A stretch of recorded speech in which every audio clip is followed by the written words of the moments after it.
old to become a project manager? Think again. I'm about to reveal some game changing strategies that will help transform your career no matter your age. But first, you have to ask yourself, what if your years of experience are actually your secret weapon in project management?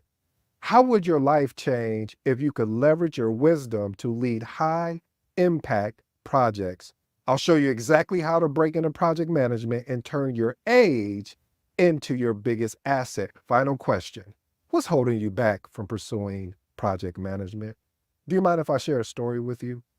I was at a restaurant, one of my favorite restaurants that I love to go to. And the irony of it all is I don't really eat meat except once a year, like steak and chicken and things of that nature. Basically, I'm a vegetarian. And I'm at the restaurant, and the general manager, because she got used to seeing me, she said, she walked by, she said, "Oh, you're back again." And I was like, "Oh, yeah, I just see you coming in. I was looking for you earlier." And we just started talking. And I said, "So how long have you been here?" She's telling me how long she's been there. And I don't know what happened, but all of a sudden we pivot into the conversation about she really wanted to be in news, like a newscaster or something of that nature. And I said, "So why didn't you continue to pursue that career?" And she said, "I got up in age and I just felt like I just missed out on that dream opportunity." And I said, "Who told you that? Who told you that you missed out on that opportunity?" And I continue to pepper her with so many questions to the point she just finally said, "You know what?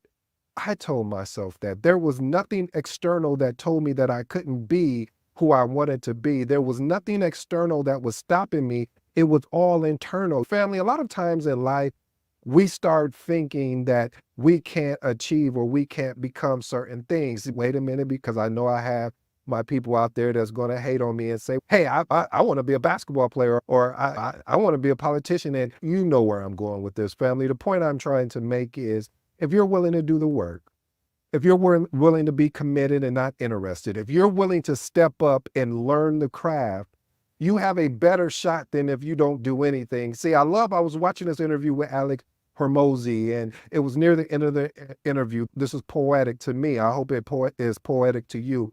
During the interview, the last part of the interview, the interviewer asked Alex, says, "Hey, a lot of people want to get into making content, but they feel that they've missed the boat. They feel that it's too late for them to actually start making content." And I love, this was so profound. I'm going to break it down and unpack it for you fast in a hurry.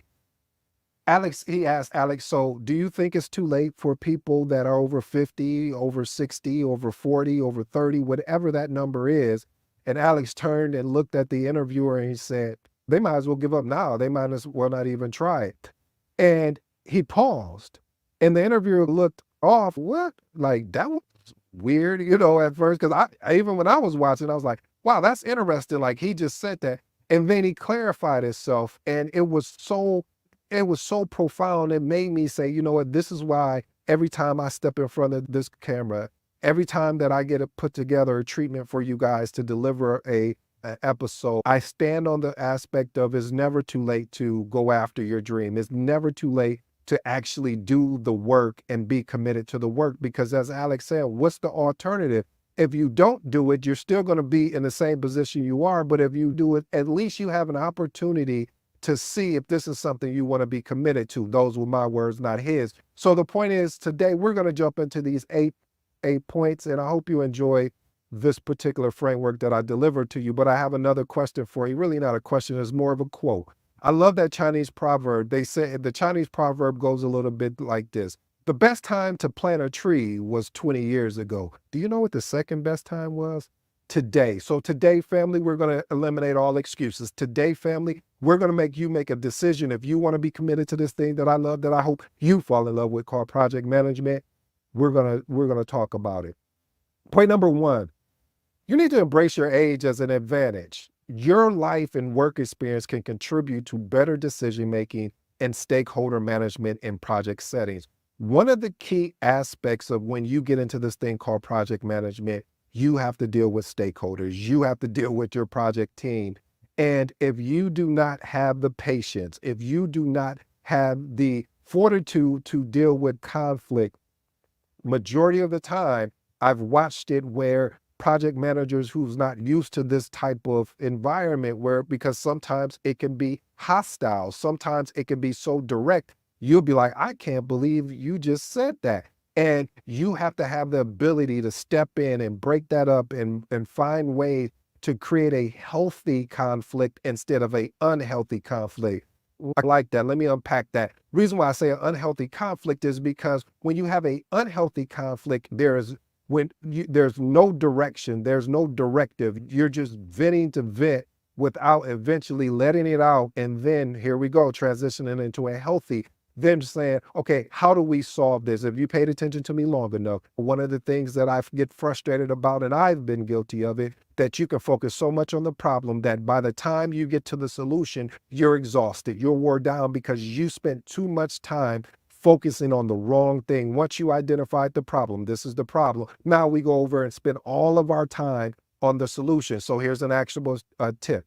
Prepare 3 specific, and I do mean specific, examples of how your work experience has helped you handle complex situations or had to make difficult situations. Because as a project manager, you are the coach. As the project manager, you are the professor. As the project manager, you are the one that is leading the charge. And you may have to be, well, not may, you will come up across difficult conversations, and you need to be able to make a decision, not a choice. There's a difference. A lot of people like to make choices, but when you make a decision, you have to be able to be willing to stand on that decision. If it's time to pivot, you know that it's time to pivot. Let's move on to point number 2. Network strategically.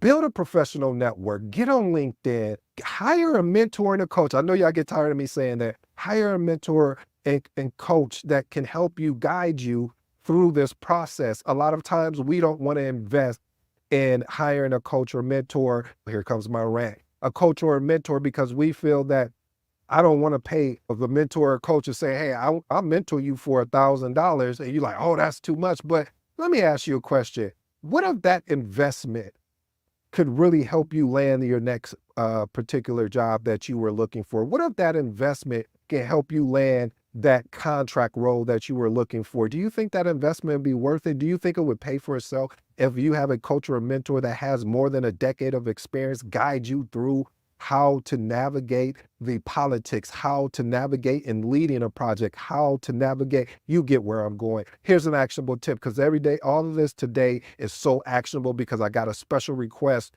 from one of the family members. And so we're going to make this action packed so that individual or individuals that's in this boat can actually do something with the information. I just don't want you to sit here and just listen and don't take notes. I want you to play this back as many times as you need to get this down because it's not too late. Here's an actionable tip. Identify and join at least one project management associate or a group in your area. I gave you an example, getting on LinkedIn, join PMI.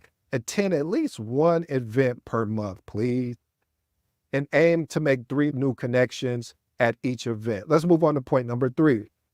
You want to be open to contract or even temporary positions. I worked a lot of temporary roles where it would be a 6-month contract or even a 3-month contract. Most of the time it's normally 6 or 12 months. And the reason why I did that is because I wanted more exposure. I wanted exposure to the different facets of business and understanding how to navigate. Because when you come in as the new resource, you get the new resource hazing, as I say. What do you mean by that, ED? I'm so glad that you asked. What it means is that it's a lot of things they don't share with you up front until you earn their trust. So you have to learn how to earn people's trust faster than you normally would if you were on working a full-time role. So you have to find ways, like I always recommend, setting up one-on-ones with your project team and stakeholders to really build a real connection with them. So again, look at that. One of the things I would recommend as an actionable item is set up job alerts for contract and temporary work around project management positions on like Indeed or Monster or even LinkedIn, and you should be applying every day to those if you get an alert, I don't care what the job description says, I don't care. just apply, because the only thing that can happen is they say no. My mama would always say a closed mouth doesn't get fed. So let's move on to point number 4. Tailor your resume. When you're applying to those jobs, you want to make sure that your resume is tailored. Look at a variety of project management jobs. See how your experience can align with what they're looking for and make that the standard. When you make that the standard, you're going to continue to adjust or continue to tailor your resume so you can get those hits from those recruiters or those hiring manager. Your resume needs to highlight project management potential. Even if you never held a PM role, you need to talk about leadership. You need to talk about negotiation. You need to talk about dealing with stakeholders. These are all what they call soft skills. So rewrite your resume, focus on project-related achievements, use action verbs and coordinate it with led, implemented, and quantify those results where possible. Let's move on to point number 5. I mentioned this before in point number 4. Highlight your soft skills are like communication, leadership. One of the biggest things is problem solving, are definitely crucial to this thing called project management. And often your communication, your leadership, and your problem solving definitely improves with age as well as in experience. If you're a younger project manager, you have to get reps in, as we say, sets of reps. And you do that by getting more exposure to different projects. Here's an actionable step. For each key soft skill, prepare a specific example of how you successfully apply, how it's successfully applied in a professional setting. A good framework is to use is STAR: situation, task, action, result. Again, STAR: situation, task, action, and result. Let's move on to point number 6. Create you a personal brand. One of the ways I believe you could create a personal brand is start a YouTube channel. You don't want to be on camera, start a podcast. You don't want to have your voice, start a blog. Start writing on LinkedIn. I'm not telling you things that I think of that sounds good and cool. These are things that I do. I put out LinkedIn articles Monday through Friday. I have a YouTube channel. I have a podcast. All of these things are creating a personal brand. All of these things are really wanting to give back value. I want to be one of the best out there to give so much value that when I have a product or a service, you're going to say, this is a no-brainer. If his free stuff is this good, I can imagine what the paid stuff is going to be. So again, family, look at starting a blog. If you like to write, if you like being on camera, do YouTube. If you don't like being on camera, do a podcast. These things are going to help you understand project management more. When I started this back in March of last year, my project management skill set has really improved. As James Clear says, try to get 1% better. By doing this, is helping me get 1% better each and every day. Point number 7, offer pro bono service. What is pro bono service? Pro bono work will allow you to gain real world project management experience with helping others. So reach out to your local small business or nonprofit and offer to manage a project for them free of charge, and aim to complete at least one pro bono project within 6 months. Because what this does is now you get to put this on your resume. Now you also have a reference, and they're going to say when they call that reference, so yeah, I see that this individual done some project management. Could you tell me a little bit about how they led the project? Tell me about their leadership skills. Tell me about their communication skills. All of the things we talked about earlier as far as these soft skills. Let's move on to point number 8. Address age-related concerns proactively. Don't wait. Address them head on, and don't make it seem like we're trying to hide from anything. Tell them what it is, and then let them make the decision where they want to go. I got a story for that as well. Don't judge me though. One of my favorite shows, I'm only on season 5, is called The Good Wife. The reason why I love The Good Wife, if you ever watch this, so Alicia Florrick, she was away from practicing law for, I think it was like 12 years because she was raising her kid. She decides to get back into the job market. She goes for interviews. So she thinks she gets this opportunity, she thinks the opportunity is hers. So she's excited. She goes and get a new place and all of these things, and then comes back and finds out it's a paralegal role. She was like, no, I really wanted to be a lawyer. long story long, basically what ended up happening is someone ended up taking a chance on her as a lawyer, and then she just flourished and took off from there. So again, some employers may have concerns about hiring older career changers. So it's important, again, like I said, to address it head on. Here's an actionable tip. Prepare a brief elevator pitch. Here, if you're new to this episode, anytime I say this word message, this is something you want to lock down. I don't care what you're doing. Press pause and go get you a sticky note, or take your phone and write this down. You want to develop an elevator pitch that highlights your energy, your adaptability, and your commitment to long-term growth in project management. Practice this pitch until you can deliver it confidently, naturally, and with poise as you're delivering it. Let me give you two bonuses, and then I promise you I'll be out your way after my closing remarks. My first bonus. Consider a lateral move. Roles like a project coordinator, project support can serve you as a stepping stone to a full project management position. Here's an actionable tip. Identify project roles in your current organization or industry and schedule informational interviews with these people in these roles to understand the actual career paths and the required skills. Here's my last bonus. Take online courses. Online courses are flexible, affordable way for you to actually build the actual theory, which is the knowledge of project management. And here's the actionable tip. Enroll in project management fundamental courses like Corsica or Udemy. And by the way, I'm actually working currently as we speak on a project management fundamental course to help new project managers, basically anyone that's looking to get in this industry called project management, to help you with the terminology. I have a lot of episodes throughout the channel here. However, I want to put all of that together for you and really, really just over deliver on that. So I'm taking my time. I'm not in any rush, but that is something that I really believe is going to be a benefit to a lot of people out there. Here are my three closing remarks. First point, embrace age as an advantage. Like I stated before, your life and your work experience can contribute to better decision making and stakeholder management in a project setting. Point number two, network strategically. You need to start building these professional networks. Like I said, get on LinkedIn if you're not on LinkedIn and start connecting with people and building that relationship. Find a mentor or a coach.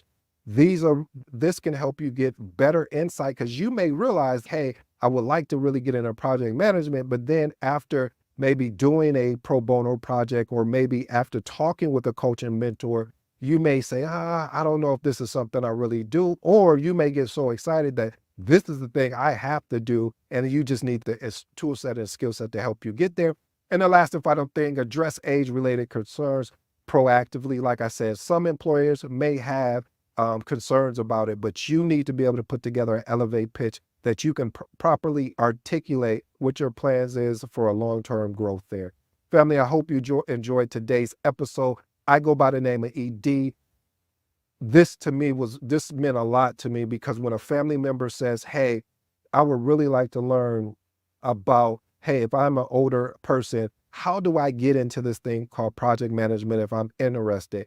And so I wanted, as I am for the people, I'm for the family. And anytime that you put out a request for an episode and I know that it makes sense for the bigger family, I want to address it. And even if it's just one or two people, I addressed you, because again, in long-term approaches, I want to be able to over deliver so much that you say, wow, I can't believe I'm getting this for free.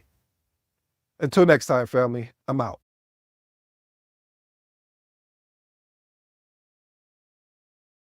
You took notes. I hope you listened to everything he shared, because a lot of people think once they hit a certain age, that's it. Once I hit this age, I can't get into the profession. And that's a lie. I want you to follow my buddy Ed, going down to his LinkedIn if you're on LinkedIn, going down to his YouTube if you're on YouTube. Go to youtube.com/@ Edward Coke Jr. This channel is packed.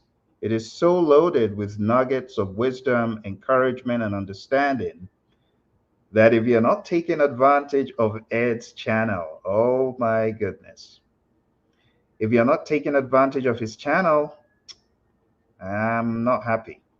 So going down to his channel again is Edward Cope Jr. at Edward Cope Jr. on YouTube. You can find him on LinkedIn as well. You got any questions? Now will be a very good time to ask them. Have you got any questions about project management? Because you know Ed would love to create more content about your questions. So if you have any questions about project management, ageism in project management, these are real topics. Some people feel like they're too old to get into the profession. So they stop applying to project management jobs. They've bought into the lie that they're too old. And that is exactly what Ed was addressing today. It's never too late. Let me give you a few examples. I want to give a shout out to Vicky Wisecup. Vicky is one of my students who got certified. Watch this. Certified at the age of 70 as a PMP. I didn't say 17. I said 70. I also want to give a shout out to one of my students, Bessie, who got certified also at the age of 70. One of my students, Helmut, he was at the end of his career, got certified as a PMP at the age of 69. So what Ed is saying is absolutely true. It is never too late. Okay? Thank you for joining us today. If you got any questions for Ed, put them in the comments or go on down to youtube.com/Edward Cope Jr. Thank you very much for joining. See you soon.